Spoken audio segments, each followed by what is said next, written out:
If you buy Battlefield 5, you are an idiot. What is up, Drum Alert Nation? I'm your host, Killer Keemstar. Let's get right into the...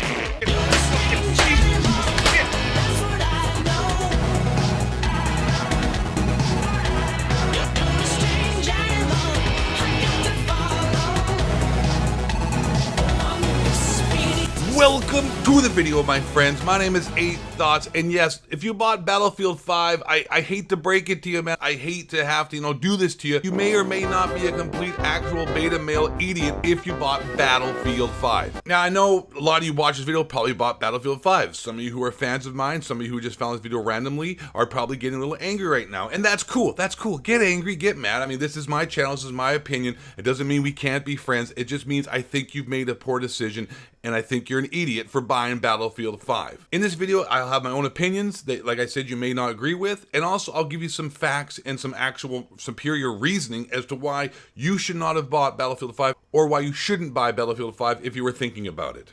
Now, the most important and the most obvious #1 reason why you should not buy Battlefield 5, because you were in fact told not to buy the game from the CEO of EA, and also disrespected by him numerous times, and also disrespected and told pretty much, hey, if you don't like it, shove it, by the DICE developers. So, okay, I won't buy the game then because you have no respect for your fan base. That is the #1 actual reason why you shouldn't buy the game. You don't need to buy the game. You need to show these people that, like, hey, you told me not to buy it, you have no respect for your consumer, then hey, you know what? Take both of these and stick them up your nose. If you bought the game, you have to kind of say to yourself that you might be in a roundabout way after being disrespected from DICE and EA on numerous occasions. You might have to think and look yourself in the mirror and say, hey, listen, I might be a Battlefield bitch. And the game isn't that good. The game isn't that great. It isn't some new miraculous thing that's been created that you just have to play. It isn't exactly setting the world on fire. It's a Battlefield 1 World War II video game that was pretty much almost exactly the same as the one we just had previously that took place in World War I. It's not any kind of newfound super awesome thing that you need to basically disrespect yourself about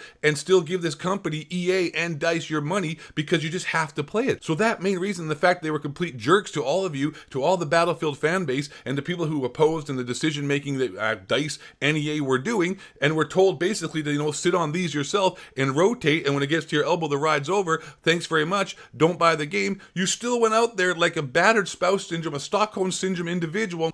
Oh, Battlefield. Oh, I'm sorry. I will still buy your game. Oh, Battlefield. Oh, Battlefield. Oh, yes. Here's my money. Here's my money. I'll still buy the game. You guys all made Ali-A look like an alpha male.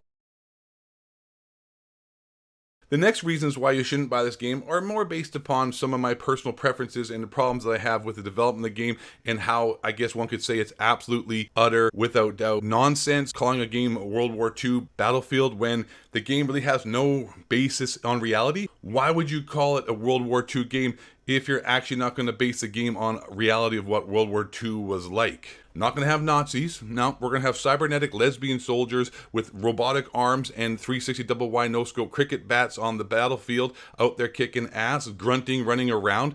We're going to have black women fighting for Eastern European countries. We're gonna have white people fighting for the Japanese. We'll have some black people thrown in there as well. There is no authenticity in any way whatsoever to be called a World War II game. If you want to throw those in a game, no one cares. I don't care. If you want to put space aliens who happen to be, have just gone through post-op transgender surgery and you want to throw into a video game, that's cool. But don't try to sell it off as a World War II game. I mean, that's just ridiculous. I mean, what is the point of that? Forget about disrespecting, the actual soldiers and the events that occurred during World War II. Why would you even just call it a World War II game if it's going to be some kind of all-inclusive online multiplayer campaign as well that has no basis on reality? I mean, the campaigns are showing women, fighting on the front lines, and yes. Sorry, guys. Sorry, I don't care what you say. Stop right there. There were no women fighting on the front lines in World War II. There were no, let me repeat that, women fighting on the front lines in World War II. Black dudes, sure, there's black dudes out there, throw them in there. But they were fighting for, like, the Western countries like America, Canada, England, maybe a few in there, those kind of countries. You didn't have black dudes fighting for the Germans. I mean, like, you can be a black female fighting with the Germans. And also, like I said, the campaign shows like these women out there. I don't know. It's stupid. It's stupid. And then you have people like Drifter interviewing the DICE developers when he was in Stockholm, paid for by EA and Logitech. And he went there and was all excited and got to interview the, one of the head designers for DICE. And Drifter spouted off some absolute nonsense, surprisingly, rhetoric that has no basis on reality, talking about that the reason why also it's good to be inclusive is because if you're inclusive, you're going to make more money. Yeah, I don't think so different when it comes to a first-person online and a campaign military shooter like Battlefield or Call of Duty. I implore any of you out there who have a YouTube channel to go and check your analytics, and I guarantee you, it's over 98% of your fan base is male. 2% are probably just people like Drifter who are confused about their gender and have to take testosterone replacement therapy to up the fact that they have too much estrogen in their body, so therefore they got confused when they went to select man or woman on the freaking, YouTube sign-up form.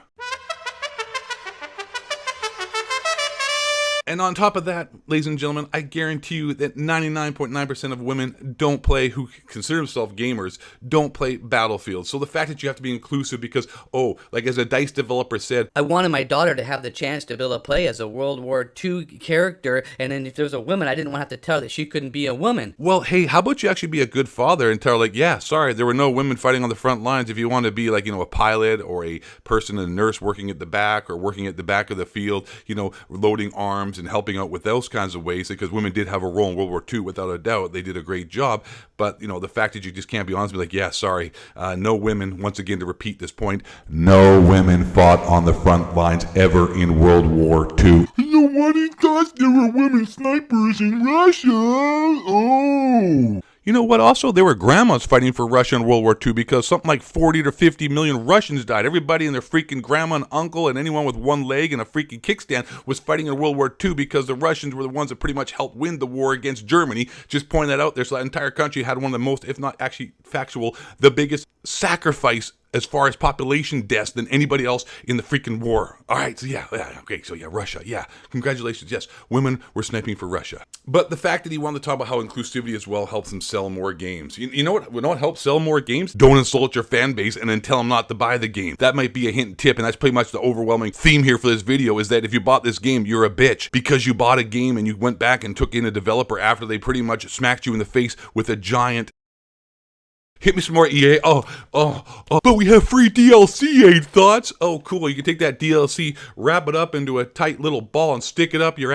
But I'm losing the point I was trying to make before I went on my rant there. The inclusivity thing about selling games. Listen, did you know that in order to be considered a gamer, if you play a mobile game, if you play a cell phone game, which women almost all do, if they play a game like Candy Crush or Pokemon Go or whatever it happens to be on their cell phone, they are now considered and lumped in as a gamer. So yes, there's a high percentage of women who are gamers because, hey, almost everybody has a cell phone that can play games in this world. So anytime a girl sits around and goes, oh, Candy Crush, oh, wow, I'm playing a game, or a game on Facebook, you are now considered a gamer. Most women don't play military shooters. Most women aren't going to be playing Battlefield 5. Most women aren't going to be playing Call of Duty. A very tiny, small percentage of women are going to be playing that game. So you're inclusive to a small, tiny percentage. I'm sorry, that's not going to amount to any sales. And in fact, you're going to make it like, whatever, equality and inclusive for everybody, and trans and cybernetic lesbian super soldiers with pink mohawks. You do know the stats for how many people in the world consider themselves trans, right? Can I just talk about that real quickly?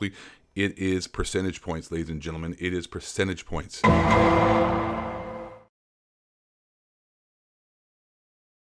There are more people walking around the streets that think they're Jesus with schizophrenia than there are who are having gender identity issues. And then you want to take even a smaller percentage of those who are actually going to buy a video game because, hey, they can get to pick a character that represents who they feel they are. It's a good thing these people's fan bases are 12-year-olds who aren't capable of critical thinking because, Jesus H. Christ on a rubber crutch. Duh. So, to reiterate my points, really simply, if you buy Battlefield 5, I'm sorry, you were disrespected by the developers, you were disrespected by EA CEO, and yet you still feel the need to go and buy a game that at the end of the day really isn't all that bee's knees, my ladies and gentlemen, with a bunch of other issues, which are, social issues as far as like, where you stand on inclusivity and how a World War II game should maybe be true to the fact that it is a World War II game and not some fantasy world based upon some kind of left-wing ideology of inclusivity, and yet you still feel the need to go out and support this crap. So hey, I'm sorry. I'm sure some of you were mad at me. Some of you are angry because you bought the game, and that's cool. That's cool. We have a difference of opinion. I'm not going to sit here, and try to, fight with you. It's fine. If you bought the game, listen, hey man, more power to you. Congratulations. You played yourself. And with all that being said, this bald bastard is getting out of here. Thank you for watching the video. If you're new here and you enjoyed the video, which obviously I don't even have to say that, you obviously enjoyed the video. It's amazing. I'm amazing. So subscribe, make a good decision here on YouTube, get some actual good videos in your subscription sub boxes that you're going to want to watch on a regular basis because everything I upload's a banger. And last but not least, and most importantly, my friend, hey, you want to buy some shirts, by the way? Merch link description below. Follow me on Twitter. Yeah, bros. Follow me on all my social multimedia. You know what I'm saying? Get at me under 10% discount code. Hot Pockets are awesome. But don't forget, stay black and don't honky cracker. Alien shapeshifter building a moon base. Harp there spraying chemtrails that everyone's in the judge. The rovers all just like the moon landing was fake. Alex Jones is Bill Hicks. Florida's doing the frogs came white.